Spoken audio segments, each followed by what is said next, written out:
Assalamualaikum warahmatullahi wabarakatuh.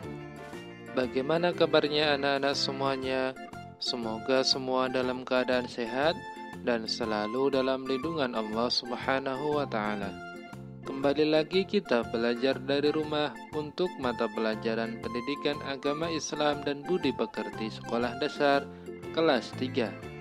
Bagi kalian yang belum subscribe, silahkan tekan tombol subscribe terlebih dahulu.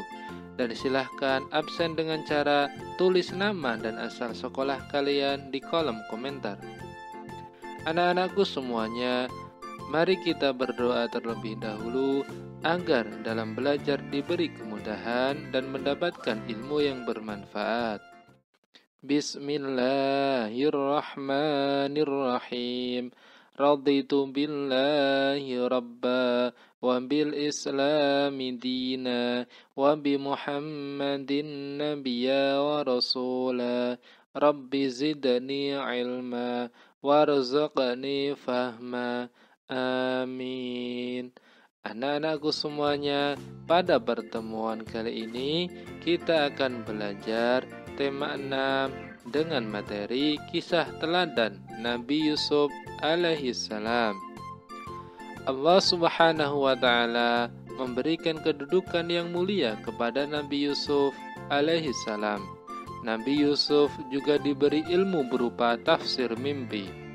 Nabi Yusuf adalah putra Nabi Yakub alaihissalam. Yusuf mempunyai adik kandung bernama Bunyamin dan 10 saudara berbeda ibu atau kakak-kakaknya Yusuf. Ayah Yusuf sangat dekat dengan Yusuf setelah ibu kandungnya yang bernama Rahel meninggal dunia. Saat Rahel meninggal, Yusuf baru berusia 2 tahun. Kedekatan Yusuf dengan ayahnya menimbulkan rasa cemburu 10 saudaranya yang tidak seibu. Mereka mulai tidak menyukai Yusuf, apalagi wajah Yusuf juga lebih tampan. Suatu hari, Yusuf bermimpi melihat 11 bintang, matahari dan bulan, semuanya bersujud kepadanya. Yusuf kemudian menceritakan mimpi itu kepada ayahnya. Yakub lalu berkata, "Janganlah kamu ceritakan mimpimu itu kepada saudara-saudaramu, supaya mereka tidak tergoda oleh setan dan mencelakakanmu." Dengan mimpi itu, ayahnya mempunyai firasat bahwa Yusuf kelak akan mendapatkan kedudukan yang tinggi di dunia dan di akhirat. Pada suatu hari, saudara-saudara Yusuf menghadap Yakub dan meminta izin akan mengajak Yusuf bermain-main di hutan. Sang ayah berkata, "Janganlah mengajak Yusuf ke hutan, nanti ada serigala, dia masih kecil." Namun akhirnya mereka berhasil membujuk ayahnya. Saudara-saudaranya Yusuf merencanakan untuk membunuh Yusuf. Salah satu kakak Yusuf berpendapat agar jangan membunuh Yusuf, tetapi membuangnya saja ke dalam sumur.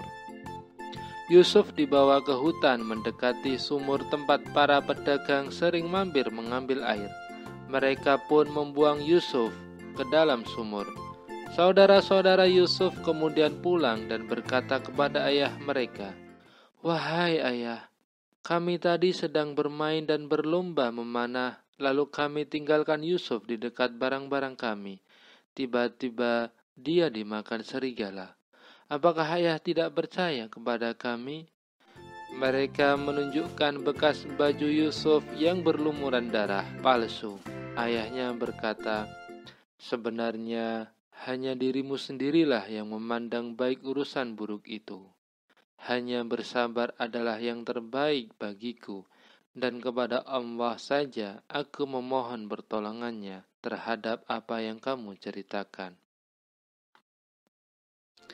Tak lama kemudian, ada saudagar yang melewati sumur itu dan mampir untuk mengambil air. Ketika menurunkan timbanya, Nabi Yusuf alaihissalam berpegangan pada timba dan ikut ditarik ke atas. Saudagar itu terkejut bukan kepalang, mendapati anak kecil bergelantungan di timbanya. "Oh, ini adalah seorang anak yang bisa kita bawa dan kita jual sebagai barang dagangan." Sesampainya di pasar, Yusuf dijual. Pembelinya adalah pengusaha di negeri itu. Sang pembeli meminta kepada istrinya Zulaikha agar memperlakukan Yusuf dengan baik. Waktu berjalan terus, lambat laun Yusuf menjadi pemuda yang cerdas. Pada suatu hari, raja bermimpi melihat 7 ekor sapi betina yang gemuk dimakan oleh 7 ekor sapi betina yang kurus, 7 tangkai gandum yang hijau dan 7 tangkai gandum lainnya yang kering. Raja segera mengumpulkan para penasehat untuk menjelaskan makna mimpinya. Namun tak seorang pun bisa menjelaskan makna mimpi itu. Seorang pelayan melapor kepada raja, "Baginda, saya punya informasi tentang orang yang pandai menjelaskan mimpi, maka utuslah aku kepadanya." Pelayan kemudian diperbolehkan menemui Yusuf di penjara dan menceritakan perihal mimpi raja. Ketika itu, Yusuf sedang dimasukkan ke penjara meskipun tidak bersalah. Yusuf menjelaskan kepada raja, "Hendaklah kalian bercocok tanam 7 tahun berturut-turut. Kemudian ketika kalian panen, hendaklah menyimpan makanan dengan cara membiarkan tangkainya, kecuali sedikit untuk dimakan. Sebab setelah 7 tahun itu, akan datang 7 tahun kemudian masa yang amat sulit. Pada masa sulit tersebut, kalian akan menghabiskan simpanan makanan sebelumnya. Setelah itu akan datang tahun di mana manusia diberi hujan dengan cukup dan mereka memeras anggur." Raja tertegun dengan penjelasan Yusuf yang masuk akal. Kemudian raja mengangkat Yusuf sebagai pejabat negara urusan pangan. Mulailah Nabi Yusuf alaihissalam menjadi pejabat keuangan. Lalu datanglah masa sulit sebagaimana mimpi yang ditafsirkan Yusuf. Orang mulai memburu bahan makanan dan berduyun-duyun datang ke gudang makanan yang disediakan kerajaan. Tampak di antara mereka adalah saudara-saudara Yusuf. Yusuf mengenal mereka, sedangkan mereka tidak mengenali Yusuf. Mereka mengira Yusuf sudah lama meninggal dunia. Saat itu, Yusuf mendekati mereka dan bertanya tentang asal-usul daerah dan keluarga mereka. Mereka menjelaskan semuanya. Yusuf bertanya, "Kenapa saudara kalian yang kecil yang bernama Bunyamin itu tidak ikut ke sini? Untuk besok bawalah dia, atau kalian tidak akan mendapatkan bahan makanan seperti hari ini." Ketika saudara-saudara Yusuf kembali ke rumah, diceritakanlah kepada ayah mereka tentang pertemuan dengan pejabat tinggi kerajaan yang meminta Bunyamin ikut dalam perjalanan yang akan datang. Tentu sang ayah khawatir kejadian yang pernah menimpa Yusuf terulang kembali. Namun karena persoalan makanan sangat penting, akhirnya Bunyamin diizinkan untuk ikut.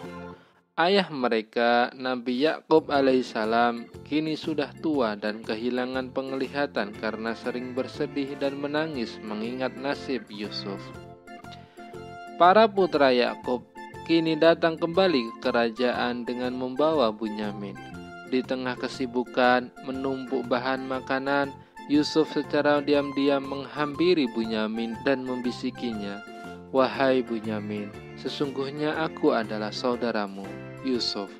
Allah telah melindungiku dan memberi kekuatan.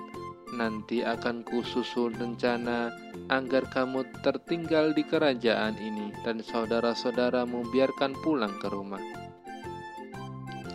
Yusuf kemudian secara sembunyi memasukkan gelas emas milik kerajaan ke dalam kantong milik Bunyamin. Ketika mereka akan meninggalkan istana raja, tiba-tiba pengawal istana mengumumkan telah terjadi pencurian piala dan mencegat semua kafilah. Saudara-saudara Yusuf bersumpah bahwa mereka tidak datang untuk mencuri. Namun sayang, ternyata para pengawal kerajaan menemukan piala itu di dalam kantung Bunyamin. Bunyamin pun ditahan dan saudaranya yang lain dipersilahkan pulang. Saudara-saudara Yusuf alaihissalam kemudian kembali kepada ayah mereka di Palestina tanpa Bunyamin. Mereka mengabarkan apa yang telah terjadi. Ayahnya bertambah sedih dan berkata, "Wahai anak-anakku, pergilah kalian mencari berita tentang keberadaan Yusuf dan Bunyamin, dan jangan kamu berputus asa."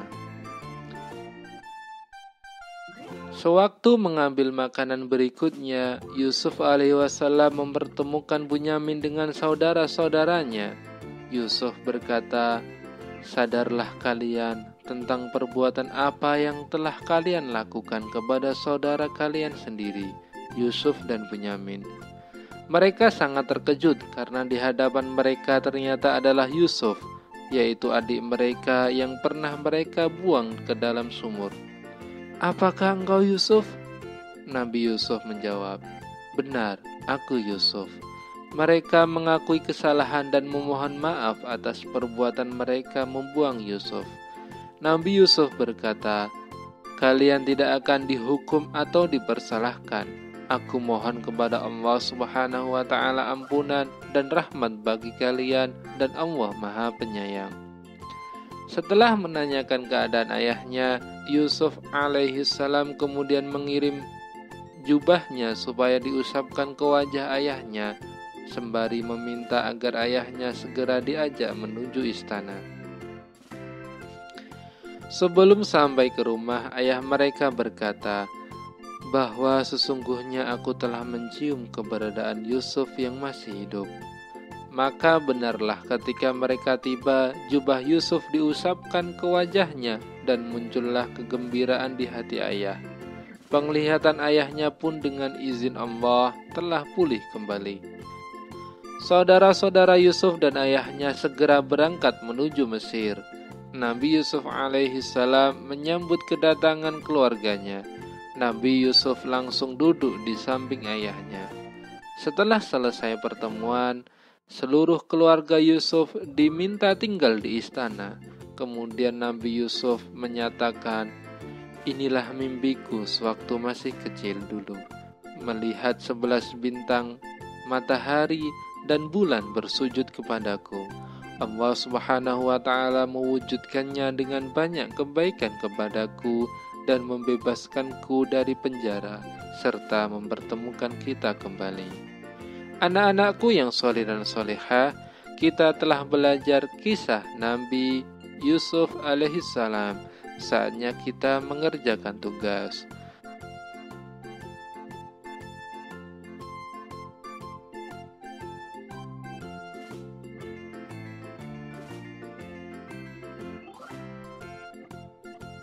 Selamat mengerjakan dan tetap jaga kesehatan.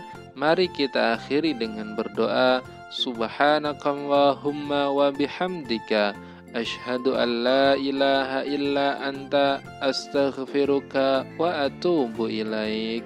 Wassalamualaikum warahmatullahi wabarakatuh.